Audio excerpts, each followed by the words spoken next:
야구는 풀스윙. 네. 자, 김하진 기자님과 제가 호쾌하게 풀스윙을 돌렸습니다만 이 호쾌한 타격과는 좀 거리가 있었던 또 한 네. 팀이 있습니다. 네. 바로 한화 이글스. 사실은 지금 해설위원 한 분도 지금 은퇴 논란이 나오고 있을 정도로 아, 그랬다면서요. 5.5 게임 차이가 지금 이렇게까지 뒤집어져 버릴 정도가 한 네. 2주일 남짓에 일어난 상황이라 한화 이글스 요 근래에는 뭔가 좀 폼이 굉장히 좋지 않아져서 우리가 알던 그 팀 맞나 싶을 정도인데 하필이면은 또 이제 운명의 LG와의 3연전에서도 폰세와이스가 이제 없었어요. 맞습니다. 예. 그러면서 어라 하면서 이게 좀 우울해가지고 사실은 이거 일요일 경기에 만약에 맞습니다. 김서현이 거기서 오스틴한테 한 방 맞고 줬으면은 네네네. 진짜 갈 뻔했습니다. 네. 김서현도 가고 하나도 가고 네. 다. 저도 제 기사도 날아갈 뻔했을 거예요. 야, 근데 분위기는 야 이거 가겠는데 뭐 이런 분위기였거든요. 맞습니다. 더더군다나 김서현 요새 최근 등판들이 다 안 좋기 때문에 좀 이렇게 된 상황이었는데 어쨌거나 다 무너져 가던 페이스를 간신히 틀어막은 그 경기. 네. 여기 수훈갑은 역시 문동주였다. 맞습니다. 대전 왕자. 야, 문동주 진짜 기가 막히더만요, 공이. 맞아요. 문동주 선수가 그 일요일 LG전에서 최고 158km 네. 나왔었거든요. 뭐 구속을 떠나서 LG 타자들이 한창 좀 페이스가 좋았던 그런 상태였는데 단 2점으로 이렇게 틀어 막으면서 LG가 이렇게 약간 문동주 선수의 투구에 힘을 쓰지 못하는 네. 모습을 보였습니다. 문동주 선수가 정말로 중요한 역할을 해줬었는데요. 문동주 네. 선수는 그날 정말 본인이 정말로 이 연패를 끊고 싶다 그런 마음을 올라섰는데 그러면서 또 본인의 바람대로 계속 5이닝까지는 정말 무난하게 흘러가다가 6회는 좀 아쉽긴 했었어요. 그 문성주 선수에게 선두 타자에게 스트레이트 볼넷을 내주더니 이렇게 2시점 하고 이렇게 내려왔지만은 다행히 타선에서 어떻게든 이렇게 역전을 해주면서 하나 이기려는 의지가 보였습니다. 문동주 선수 같은 경우에는 사실상 뭐 일요일 경기도 그렇지만 올 시즌 좀 제대로 좀 성장을 했다. 좀 제 네. 궤도에 올랐다. 입단할 때부터 그 빠른 강속구와 구속과 이런 것에는 정말 많은 관심이 모아졌지만은 사실상 한 번도 10승 한 적 없는 맞습니다. 그런 연차의 선수였는데 올 시즌에는 벌써 자신의 한 시즌 최다 승수를 어제 갈아치웠죠. 9승 그렇죠. 올리면서 이제 네. 10승도 다가오게 됐고 팀을 구해야 될 상황에서 그런 압박감들을 이겨내고 피칭을 할 수 있었던 그런 것 자체가 문동주 선수가 확실히 성장을 했다라는 것을 알 수가 있었던 그런 경기입니다. 네. 사실 문동주라는 선수의 구속과 구위는 변한 바가 없습니다. 맞습니다. 갑자기 더 늘었거나 이게 아니고 원래 고운 진짜 기가 막히게 좋은 선수는 맞았는데 문동주라는 이 선수가 그동안에 느낌표 반 물음표 반을 던져주고 있었던 이유는 초타가 맞습니다. 갑자기 무너지기 시작하면은 네. 정신을 못 차리는 거예요. 네네. 그러면서 본인도 이거 어떻게 해야 되나 버버버버 하다가 보면 경기 넘어가 있고 네네. 그러다 보니까는 이 선수가 지금 나오는 경기는 우리가 계산이 대충 6이닝 2실점 7이닝 3실점 이 계산이 안 서는 거였었죠. 그러니까 맞습니다. 어떨 때는 7이닝 무실점 아니면 3이닝 5실점 이렇게 왔다 갔다 너를 많이 탔었는데 근데 요 근래 문동주는 위기가 와도 확 무너지지 않고 어쨌거나 꾸역꾸역 이건 막아내고 있다. 네. 말씀하신 대로 전반기에는 이렇게 퐁당퐁당한 경기들이 많았었어요. 그래서 약간 그 코치 스태프에서도 이 교체 타이밍을 좀 잡기가 네. 어려울 정도로 또 문동주 선수 개인적으로 이렇게 물어봤더니 전반기에 어느 순간까지는 그래도 그 직전에 몸 상태나 이런 것들이 있어서 개수 제한이나 그런 것들을 좀 자체적으로 좀 뒀다고 해요. 그래서 문동주 선수가 정해진 그 개수 안에 이렇게 이닝을 소화해야 된다는 좀 그런 과정을 거치면서 문동주 선수가 이렇게 조금은 약간 기복이 있는 그런 피칭을 보였었는데 네네. 후반기에는 거의 1할 때 평균 자책을 기록하면서 자리를 잡아가고 있습니다. 그래서 그 비결을 물어봤더니 어쨌든 좀 심리적인 면이더라고요. 그래서 이런 경기들을 거쳐가면서 내가 점점 강해지는 것이 좋다라고 이야기를 하더라고요. 그래서 이제는 문동주 선수가 거의 그전에는 거의 막내급이고 마냥 신인인 그런 느낌이 들었었지만은 이제는 선발진에서 이렇게 한 축을 담당하는 다른 형들이나 뭐 다른 투수들이 해내지 못했던 것을 문동주 선수가 해내고 있잖아요. 그래서 문동주 선수가 그날 연패를 끊어주지 않았으면은 하나는 그 여파가 이제 새로 시작된 이번 주까지도 계속 이어졌을 것입니다. 맞습니다. 하지만 문동주 선수가 끊어주게 되면서 이제 좀 빅게임 피처로서의 그런 면모를 자랑을 하면서 문동주 선수가 오르게 될 가을 야구 무대도 좀 기대가 되는 상황입니다. 네. 자, 사실은 문동주 아직도 막내 같고 하지만 사실 바로 옆을 싹 돌아보잖아요. 김서현 있죠. 황준서 있죠. 정우주 있죠. 아우 그렇죠. 아주 딸린 식구들이 그냥 무슨 네. 흥분해진 마냥 우르르 딸려 있습니다. 그래서 이제 문동주도 좀 뭔가 이 무게감과 또 책임감을 느껴야 되는 그런 상황이긴 한데 지금 요 근래 한화가 선발 투수는 여전히 잘 던지고 있어요. 모두가. 맞습니다. 엄상백 선수 하나 제외하고는 진짜 다 정말 이거 더 이상 바랄 게 없다 선발 투수들에게. 네네. 그런데 불펜에서 자꾸 경기를 날리다 보니까 네. 선발이 잘 던져도 불안한 운영들이 좀 되고 있는 거잖아요. 더더군다나 김서현 선수가 거의 리그를 대표하는 마무리로 올라서는가 싶었는데 최근에 좀 실점들이 좀 충격적으로 많았죠. 맞습니다. 그런 게 또 있었고 또 더더군다나 황준서 선수를 2군으로 내렸는데 네. 던질 투수가 없을 때가 많습니다. 맞습니다. 그래가지고 이제 한화 팬분들이 화가 좀 나셨어요. 네네네. 드디어 이제 이게 감독이라는 자리가 이렇습니다. 일자 달고 있을 때는 네. 뭐 비난의 목소리가 나와도 시가 했다가 이 딱 떨어지고 나니까 내 이럴 줄 알았다 이거 너 투수 안 그래도 던질 투수 없는데 이 투수를 말 수 하면 어떡하지? 그리고 또 올리는 투수도 없어? 지금 뭐 하는 거야? 이런 이제 불만들이 좀 나오고 있는데 이거 불펜 지금 뭐 이렇게 방법이 없나요? 아, 그래서 그 일요일 경기가 끝나고 네네. 그 양상문 투수 코치에게 김서현은 왜 그런 것이냐. 끝나고 내려가 보니까 코치 스태프들이나 선수들도 다 이렇게 마음을 졸이고 있었더라고요. 네네. 그래서 거의 3점 차의 경기를 한 점 차까지 턱밑까지 쫓아오게 그랬죠. 하지 않았습니까? 그래서 일단은 좀 심리적인 문제 현장에서 느끼는 바로는 김서현 선수가 아직 심리적인 부분에서는 조금 극복을 하지 못한 그런 느낌이 있기는 하고 또 양상문 투수 코치가 말하기로는 LG가 진짜 잘 치는 거라고 얘기를 하긴 하더라고요. 그래서 다행히 김서현 선수가 그날 경기를 막았으니 망정이지 그날도 무너졌으면 아마 하나는 마무리 투수 교체를 좀 고려해봐야 되지 않았을까 그럴 수 생각이 있습니다. 들고요. 어쨌든 선발들 너무 잘 던져주다 보니까 또 개인적인 생각으로는 선발 투수가 너무 좋다 보니까 그 불펜 투수의 공은 또 선발 투수랑 다른 거죠. 그렇죠. 그렇다 보니까 어쨌든 그 전까지는 선발 투수가 많은 이닝을 소화해서 하나로서는 뭐 폰세 선수 뭐 6이닝 7이닝 하면은 뭐 8회 정도 막아주면 김서현 선수가 나와서 끝 이렇게 네. 되는 그런 시나리오였는데 김서현 선수가 흔들리다 보니까 그 약간은 그에 비해서 빈약했던 이 8, 7, 8회를 책임지던 그 불펜들의 약간의 좀 아쉬운 모습들이 좀 드러나게 되는 것이 아닐까 싶어요. 그래서 지금까지 하나는 정말 전력적인 면에서 거의 뭐 큰 부상으로 빠진 선수 없이 거의 완전체로 달려가고 있던 상황이었는데 그동안에 겪지 못했던 그런 약점이나 그동안 드러나지 않았던 그런 부분들이 이번 LG전을 치르면서 좀 나오게 된 것이 아닐까 생각합니다. 네.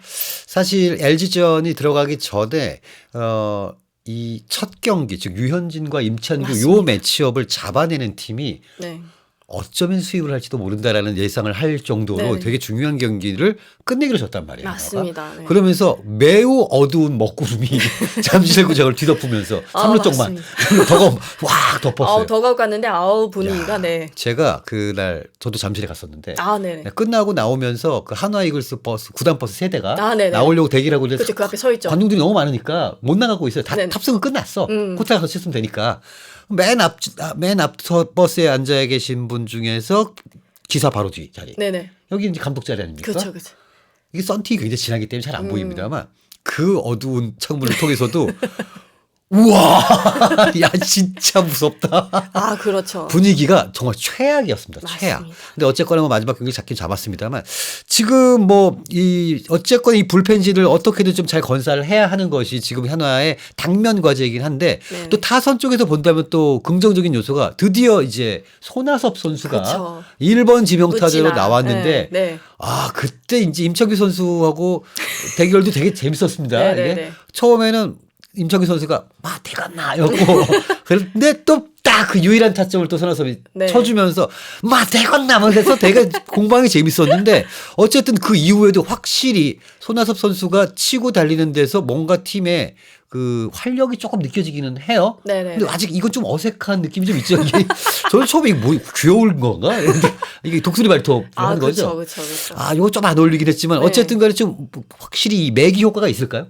네, 그래서 어제도 그 손아섭 선수 일요일 경기도 손아섭 선수가 거의 만들었다고 네. 했다시피 한 경기였잖아요. 그렇죠. 그래서 문동주 선수에게도 이렇게 물어봤더니 손아섭 선수의 그 영향력이 정말 적지 않다 이렇게 이야기를 하더라고요. 그래서 손아섭 선수를 이렇게 만나봤더니 사실 마음고생이 엄청 심했다고 합니다. 그랬겠죠. 네, 그리고 하필 자기가 선발 라인업에 이름을 올렸을 때 팀이 자기가 나가는 족족 그 경기가 다 져버렸으니까 정말 마음이 무거워서 그래서 일요일 경기 전에는 명상도 하고 막 많이 했다고 해요. 손아섭 선수는 항상 그 루틴 중에 하나가 경기 전에 그 낮잠 한번 자고 네네. 이렇게 컨디션을 끌어올리는 그 루틴인데 명상까지 하면서 이렇게 만들었다고 합니다. 그래서 일요일 경기는 저도 되게 모처럼 만에 보는 그 약간 손아섭 선수가 지금보다 뭐 한 10년 정도 더 어리고 했을 때 그때 뭐 롯데에서 뛰던 그런 패기 넘치는 그런 느낌이 들긴 했어서 그 또 간절함이 너무나 많이 느껴지기도 했었고 네. 또 그리고 임창규 선수의 맞대결도 있지만은 일요일 경기에 가장 중요했던 것은 그 홈 태그 그 박동원 선수가 공이 들어왔음에도 손아섭 선수를 태그하지 못했던 그랬죠. 그 장면이잖아요. 그래서 손아섭 선수가 또 박동원 선수랑은 초등학교, 중학교 같은 출신이고 본인이 2년 선배라고 합니다. 네. 그래서 박동원 선수가 또 그 3일 동안 엄청 놀려댔다고 해요. 그래서 뭐 맞는다, 뭐 밸런스가 안 맞나 하면서 막 엄청 이렇게 했다고 하는데 초등학교, 중학교 때는 자기한테 말도 못 걸었다 내가. 그렇게 하더라 이러면서 이번 주 한 방 먹여서 좋다 막 이렇게 얘기를 하더라고요. 그래서 생각해 보면은 초등학교 4학년이랑 초등학교 6학년은 진짜 말도 안 억광년의 차이거든요. 그렇죠. 그 6학년은 완전 고학년이고 너무 무섭잖아요. 거기다 중1, 중3. 생각해 보세요. 남중생이 중1, 중3이면 네. 이거는 안광 때문에 볼 맞습니다. 수가 없다. 뭐 이런 상황인데. 네, 감히 쳐다봤다가 이렇게 큰일이라도 나면 어떡하려고. 네, 그렇게 하면서 그런 재미있는 이야기도 들려줬었는데 손아섭 선수가 정말 좀 마음고생이 심했던 것 같더라고요. 네. 그래서 그 우승의 마지막 퍼즐 조각이란 말이 부담가 컸냐 그러니까 자기가 이렇게 정말 인기팀도 가보고 뭐 FA 이적도 해봤지만은 이렇게 부담감이 컸던 건 처음이라면서 이렇게 하더라고요. 그래서 그 강심장이고 이렇게 본인의 이런 야구를 잘 펼치던 손아섭 선수도 이렇게 부담감 느낄 정도였으니까 그리고 또 이번 주에는 정말 좀 재미있는 매치입니다. 네. 그래서 롯데를 만나고 주말에는 NC를 만납니다. 맞습니다. 이번 주는 손아섭 위크입니다. 손아섭 친정 투어. 뭐 이렇게 볼 수가 그렇습니다. 있겠죠. 네, 오빠 투어죠. 그렇죠. 멋지나 투어. 네, 멋지나 투어 진짜 네. 멋진 투어를 지금 하게 되는데 네. 어쨌든 손아섭 선수가 지금 팀에 어떤 활력을 주고 있는 것만큼은 확실한 것이고 한화로서는 진짜 이 시즌 말미에 정말 싼값에 진짜 정말 신의 한 수를 데리고 온 건 그렇죠. 맞는 네네. 것 같습니다. 자, 물론 이것이 가을 야구까지 어떻게 또 이어질지는 좀 지켜봐야겠습니다만 현재로서는 손아섭 효과가 분명히 있다라고 말씀을 좀 드릴 수가 있겠는데 문제는 기존의 타선 전력이 있는 와중에 손아섭이 얹혀져야지 네. 손아섭이 혼자 다 해결할 수는 없는 문제입니다. 네. 이 중에서도 유독 지금 뭐 이름이 많이 거론되고 있는 선수가 바로 한화의 4번 타자 노시환 선수인데요. 지금 노시환 선수의 4번 기용 그리고 노시환 선수의 타격 퍼포먼스에 대해서 팬들은 할 말이 참 많아 보입니다. 맞습니다. 근데 사실상 좀 결론적으로 말씀드리자면 노시환 선수의 타선이 바뀔 가능성은 거의 없어 보이고요. 그동안에 김경문 감독의 그런 기용법이나 이런 것을 봤을 때 네. 그래서 노시환 선수에게 팀이 바라는 것은 그냥 뭐 쫌쫌따리 안타를 친다거나 이렇게보다는 노시환이 그만큼 아웃이 되긴 하지만 그래도 장타를 뽑아내 달라는 그런 역할을 맡은 상황이거든요. 그렇죠. 그래서 후반기 시작할 때는 노시환 선수가 좀 제대로 잘 풀리는 듯 했습니다. 그런데 노시환 선수 역시 또 노시환 선수 자체도 좀 그렇게 막 엄청 경험이 많지 않은 선수이기 때문에 노시환 선수가 좀 기복을 타기 시작하면은 결과적으로 누가 봐도 나쁜 스윙이 나오고 볼을 골라내는 그런 눈도 좀 떨어지는 이런 면이기 때문에 특히나 4번 타자가 그런 점을 가지고 있다는 것에 대해서 팬들이 정말 화가 날 법하기도 하죠. 하지만 결국에는 4번을 맡을 수 있는 하나 타선에서는 노시환 선수가 최선의 방법이고요. 어쨌든 이 감독의 믿음은 계속되지 않을까라는 그런 생각이 듭니다. 자, 이 노시환 선수가 그 표정 변화가 많은 선수가 아니잖아요. 그래서 이제 휘둘렀는데 헛스윙 삼진을 당하거나 아니면 병살타를 치거나 했을 때 얼굴 표정이 어떤 손아섭 선수 같은 분함 뭐 이런 게 나오면은 팬들도 그래 너도 분하구나 라고 할 때 이 표정 변화가 별로 없으니까 또 약간 더 열받는 게 좀 있어요. 그렇죠. 물론 이거는 다 동의하시지는 않습니다만 이런 것들이 좀 사실 있습니다. 이렇게 있는 데다가 얼마 전에 이 송성문 선수가 6년 120억 계약을 따냈잖아요. 요때 요거를 굉장히 관심 있게 보던 선수가 몇 명 있습니다. 일단 LG 문보경, 한화의 노시환 그리고 지금 상무에 있고 곧 돌아올 한동희 뭐 몇 명 있습니다. 가만 있어봐. 6년 120억 송성문이 그러면은 그런데 여기에서 사실 문보경 선수를 보유하고 있는 LG 트윈스 같은 경우는 고민이 생긴 거예요. 그렇죠. 지금 그냥 봐도 부복역이 떨어지지가 않고 오히려 더 나은 측면이 있는데 그렇죠. 그럼 얼마를 줘야 돼? 이제 이런 생각이 들 텐데 노시환 선수는 분명히 홈런왕 출신이긴 합니다만 맞습니다. 가장 좋은 퍼포먼스를 보였던 게 딱 그 해 한 해 정도이다라는 게 이게 문제인 거죠. 그러니까 송성문 이 정도의 계약 규모를 따내기 위해서는 얼마 안 남았습니다. 노시환. 자기가 증명을 해야 돼요. 올해 내년 이렇게 증명을 해야 되는 맞습니다. 상황이라 이거는 지금 노시환 스스로에게도 네. 매우 중요한 네. 1.2개월 된다. 네. 이런 생각이 드는데요. 노시환 선수가 분명히 후반기 초반에 이렇게 타격감이 좋았을 때 그때 만났을 때는 뭔가 이렇게 좀 마음에 뭐 이러는 것들을 많이 내려놓은 그런 느낌이 네네. 들었어요. 그래서 뭐 그냥 오늘도 안 되는가 보다 이런 정도 이런 마음이 있었는데 뭐 이렇게 말씀하신 대로라면은 이 송성문 선수의 계약 자체가 리그에 정말 큰 파장을 일으키지 않았습니까? 네. 분명히 다른 선수들이 생각이 들 텐데 그런 복잡한 생각들을 좀 비워내는 게 좋지 않을까라는 생각이 들어요. 그래서 하지만 아무래도 그 6년 110억이 정말 뮤직 게으름도 아니고 네.